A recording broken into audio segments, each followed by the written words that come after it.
This is our new product LED pixel strip.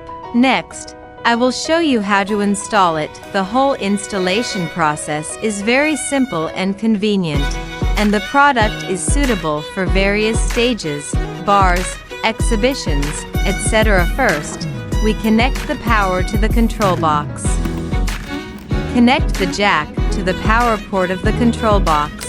Then connect the LED pixel strip to the port of the control box with the connecting wire. There are 8 ports in total. Each port can be connected up to 15 pieces, and there is no need to add electricity in the middle. In actual projects, different shapes can be assembled at will. OK. After the connection is complete, turn on the power of the control box.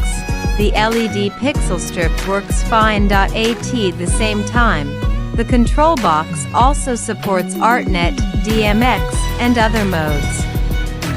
Multiple control boxes can also be cascaded. That's all for this video. See you next time. Bye. Have a nice day.